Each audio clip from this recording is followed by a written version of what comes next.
Hey, hello! Welcome back to Key to Learn English, the podcast that feels like a conversation with a friend who actually wants to help you. I'm Sarah. And I'm Ryan. And today's topic. I have been waiting to talk about this one, like genuinely excited, which is saying something because I'm excited about most things. Ryan is very enthusiastic, like a golden retriever, honestly. But he's right.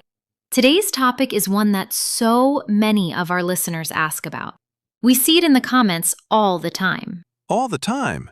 People write things like, I watch English movies and understand everything, but when I try to speak, nothing comes out. Or, I read English perfectly, but the moment I open my mouth, my brain just disappears. The disappearing brain. That is such a real feeling.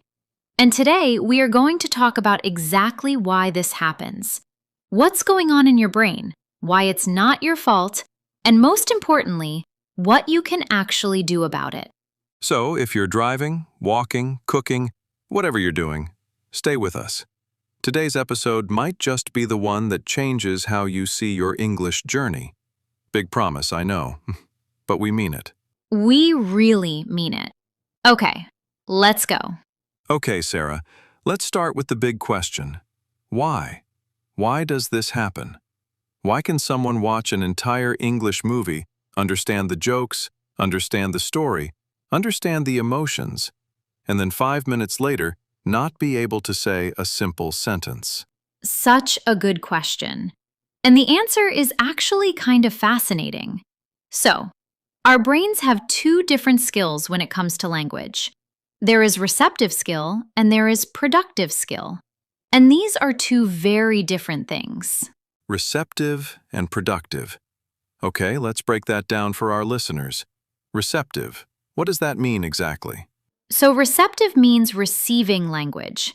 Listening, reading, watching. You are taking information in. Your brain is recognizing patterns, recognizing words, understanding meaning. And humans are actually incredibly good at this. Your brain is like a sponge. It soaks up patterns very quickly. Right. And productive? Productive means producing language, speaking, writing. Now you are not just recognizing something. You are actively creating it from nothing. You have to find the word, build the sentence, think about the order, and say it out loud, all at the same time. It's a lot. It's genuinely a lot more work for your brain. So it's like, okay, here's an analogy. Listening to music and playing music. I can listen to a complicated piano piece and enjoy every note, follow every melody. But that does not mean I can sit down and play it. Yes, Ryan, that is perfect. Exactly that. Recognizing is different from producing. And the gap between those two things, that gap is completely normal. It doesn't mean you're behind. It doesn't mean your English is bad. It means you've built one skill really well, and now it's time to build the other. And I think this is something people don't hear enough. They feel embarrassed. They think, I should be able to speak by now. I've studied for years. But studying mostly trains the receptive side, not the productive side. Exactly. Grammar exercises, reading textbooks, watching videos, those are mostly receptive activities. They are useful and important, but they're building a different muscle. Speaking is its own muscle, and you have to train it separately. The speaking muscle. I love that. And muscles don't grow from watching other people exercise, right? You have to actually lift the weights yourself. You have to lift the weights, even if they're heavy, even if your form isn't perfect at first. You have to do the thing. Okay, so we know the brain has two modes, receptive and productive. But there's something else going on too, right? Because I know people who understand when to speak and still freeze, still go silent, still feel this panic in their chest. Yes, and this is the part I really want to talk about, because I think this is where the real problem lives for most people. It's not just about brain wiring, it's about fear. Fear. Say more. So when you try to speak English, especially to a native speaker or in a pressured situation, your brain can go into a kind of panic mode. Suddenly, everything feels very high stakes. You think, what if I make a mistake? What if they don't understand me? What if I sound stupid? What if I forget the word? And all those what ifs, they stack up so fast, like a pile of boxes, and suddenly the pile is so tall you can't even see over it. The pile of worry boxes. And when your brain feels that kind of pressure, it actually does something that feels very unhelpful in that moment. It kind of shuts down the speaking system because your brain is protecting you. It thinks this is dangerous. Wait, really? Our brain thinks speaking English is dangerous? In a way, your brain doesn't always know the difference between this is socially scary and this is actually dangerous. So it can trigger the same response.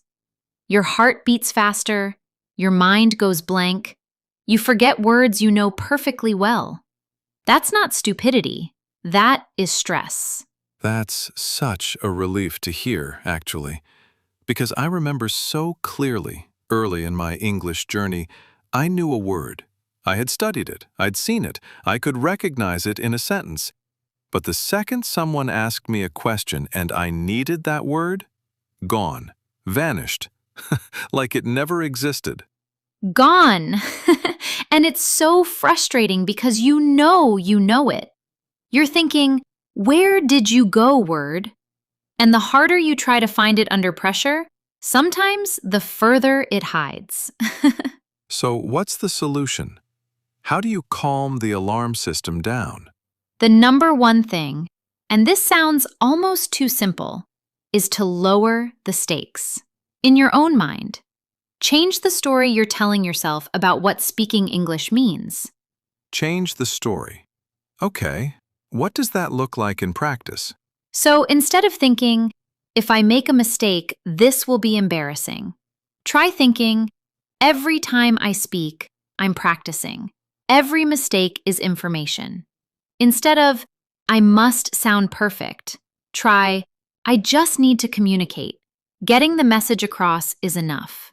The bar goes from perfection down to connection, and suddenly the pile of worry boxes gets a lot smaller. The bar moves from perfection to connection. I really like that. Write that down, friends. Okay, Ryan, I want to bring in something that not many people talk about. There's actually a recognized stage in language learning called the silent period. Have you heard of this? Ooh, tell me more. The silent period. It sounds very mysterious. It does, doesn't it? Okay, so language researchers have observed that when people learn a new language, there is often a phase where they understand quite a lot but produce very little. They listen, they absorb, they observe, and they stay quiet. And this is normal? Expected? Completely normal. It happens naturally with young children, too. They listen for months before they say their first word. They are building their internal language database before they're ready to output. And adult language learners can go through something similar. So if you've been learning English for a while and you feel like your listening is way ahead of your speaking, that might just be where you are in the process. Not behind, just in the silent phase. Exactly. Now, the tricky thing is, unlike children who just wait naturally, adults often feel impatient with themselves or ashamed. They think, why am I not speaking yet? Other people seem further along. And that shame can actually make the silent period last longer, because shame makes us hide instead of practice. Shame makes us hide. That's really true. And a little sad, actually, because the solution, speaking more, is exactly the thing that shame tells you not to do. Right. It's a bit of a trap. And the way out of the trap is, and I know this sounds uncomfortable, small, safe, low-pressure speaking practice. Not a big, scary conversation with a native speaker on day one. Start tiny. Talk to yourself. Talk to a pet. Talk to your reflection in the mirror. I used to talk to my reflection, and my reflection was very supportive, I have to say. Never interrupted me, never judged my accent. The perfect conversation partner. But seriously, this works. Because you're building the muscle, you're activating the productive side of your brain without any social pressure at all. Okay, so we've talked about the brain science. We've talked about fear. We've talked about the silent period. Now I want to get really practical. What are the actual things someone can do to start bridging that gap between understanding and speaking? Yes, let's get into it. Okay, first thing, and this is something I personally swear by, is something called shadowing. Have you tried this, Ryan? I have. Can you explain it for our listeners, though? Sure. So, shadowing means you listen to English, a podcast, a show, a video, and at the same time, you repeat what the speaker says. Almost like an echo. You copy the sounds, the rhythm, the speed, the pauses. Not translating, not thinking about grammar, just mimicking. Like an actor learning a role. And what this does is brilliant. You're getting your mouth used to making English sounds in connected, natural speech. Not just single words, but whole phrases flowing together, which is what real speaking actually is. Exactly. Real speaking isn't word by word. It's chunks, phrases, connected sounds. And shadowing trains that. Even 10 minutes a day of shadowing can make a noticeable difference within weeks. Okay, second practical tip? Chunk learning. So instead of studying individual words, start collecting whole phrases. Not just the word apologize, but the whole chunk. I'm really sorry about that. Not just agree, but I completely agree with you on that. The chunk is ready-made. You don't have to build it from scratch in the moment. You just reach for it. Oh, that's smart. Because one of the hardest things about speaking is that you have to build the sentence in real time while also listening and thinking and reacting. If you already have chunks ready, it's like having pre-cooked ingredients. You just assemble them. Pre-cooked ingredients. Ryan, I love that. Yes, you're not cooking from scratch every time. You have things already prepared. And fluent speakers do this. They have hundreds of ready-made chunks they just grab and use naturally. Okay, what's tip number 3? Speak before you feel ready. I know, it sounds scary. But here's the truth. You will never feel completely ready. There will never be a morning you wake up and think, yes, today I am finally ready to speak English. Readiness is built through action, not waiting. And I think the specific version of this that helps is speak with forgiving listeners. Find people who are also learners, or people who are patient, or language exchange partners. Somewhere, the stakes really are low. Somewhere mistakes are expected and totally fine. Exactly. And apps, language communities, conversation clubs, these exist. You're not alone in wanting this. There are people all over the world right now, at your exact level, wanting exactly the same practice. Find them. And tip number 4, this one is mine. Record yourself speaking. Just 1 minute. Talk about your day. Describe what you see outside your window. Tell a simple story. Then, listen back. Oh, this one feels very uncomfortable for people. So uncomfortable. Because nobody likes the sound of their own voice, right? But, and this is important, when you listen back, you hear things. You notice things. You catch the word you always mispronounce. You notice where you slow down. And that awareness is incredibly valuable. You become your own teacher. And your own teacher is always available, always patient, and doesn't charge any fees. Sarah, can I say something that I think is really important? Something that took me a long time to understand? Please, yes. Speaking English is a skill, not a test. And I think so many learners, especially adults, treat every speaking moment like an exam, like someone is marking them, like there's a score at the end and it determines how smart they are. That's so real. I used to feel this. Every time I spoke, there was this little examiner in my head with a clipboard, marking every mistake. The clipboard examiner. And the thing is, native speakers are not listening to you with a clipboard. They are just trying to understand you, just like you're trying to understand them. Communication is the goal, not perfection. And here's something that genuinely shifted things for me. I started noticing how native speakers actually talk. And guess what? They make mistakes too. They say and they start sentences and change direction and forget words and repeat themselves. All the time. Real, natural speech is messy. It's full of pauses and fillers and corrections. Nobody speaks in perfectly formed sentences in real conversation. Nobody. So you are already more prepared than you think. Because imperfect, natural, a little bit messy speech, that's what real conversation sounds like. And you're allowed to join in. You are allowed to join in. I want every listener to hear that. Whatever your level right now, you have something worth saying, in English, and you are allowed to say it. Even if you make mistakes, especially if you make mistakes, because every mistake is a data point. It's your brain saying, here's where I need more practice, not, here's proof you should stop trying. Okay, word tour time, our favorite part.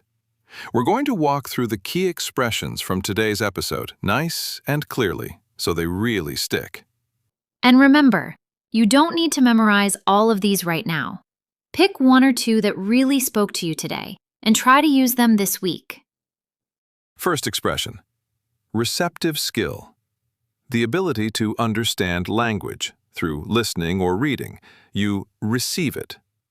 Example, my receptive skill in English is strong. I understand almost everything I hear. Second, productive skill. The ability to create language through speaking or writing. You produce it. Example, my productive skill needs more practice. I understand more than I can say. Third, high stakes. When a situation feels very important and the pressure is intense. Example, job interviews feel high stakes because so much depends on them. Fourth, go blank. When your mind suddenly becomes empty and you can't think. Example, she knew the answer, but under pressure, her mind went completely blank. Fifth, lower the stakes. To make a situation feel less pressured, less scary. Example, practicing with friends helps lower the stakes before a big presentation. Sixth, shadowing. A language learning technique where you repeat what a speaker says at the same time, copying rhythm and sounds. Example, I practice shadowing with English podcasts every morning for 10 minutes. Seventh, chunks. Ready-made phrases or groups of words that you learn and use together. Example, learning chunks like, I was wondering if, makes speaking feel more natural. Eighth, forgiving listeners. People who are patient and understanding when you make mistakes. Example, language exchange partners are usually forgiving listeners. They understand because they're learners too. Ninth, silent period. A stage in language learning when a learner understands a lot but speaks very little. Example, don't worry if you're in a silent period. It's a natural part of learning. And 10th, data point. A piece of information that tells you something useful. Example, every mistake you make is a data point that shows you where to practice next. 10 beautiful expressions. Pick your favorite and use it today. Okay, friends, before we say goodbye today, we have a challenge for you. And it is small. So small you can do it in the next 10 minutes. We want you to speak out loud in English for just 60 seconds, 1 minute. Set a timer if you need to. Talk about anything. Your morning, the weather, what you had for breakfast, what you're looking forward to this week. Anything. Just 60 seconds of spoken English with no audience, no pressure, no clipboard examiner. And if you want to be extra brave, record it. Just for yourself. Nobody has to hear it, but notice how it feels. Notice what comes easily and what feels hard. Because that information, that's your roadmap. Your roadmap for what to practice next. And when you do the challenge, come tell us in the comments. Tell us, I did it. Even just those 3 words. I did it. We will cheer for you. Loudly. Very loudly. We take cheerleading very seriously around here. Okay, we are coming to the end of today's episode. And I just want to say, if you have ever felt frustrated that your speaking doesn't match your understanding, please hear this. You are not broken. You are not behind. You are building. Building takes time, and it takes practice, and it takes showing up even on the days when your brain goes blank and your words disappear and you feel like starting over. Keep showing up. Because every single time you try, even if it goes wrong, even if it's messy, you are doing the work. And the work adds up. Slowly, quietly, steadily. It adds up. And we will be here every episode cheering you on. This is Ryan. And this is Sarah. You are listening to Key to Learn English. Now go speak some English today, friend. We believe in you. Bye! Bye!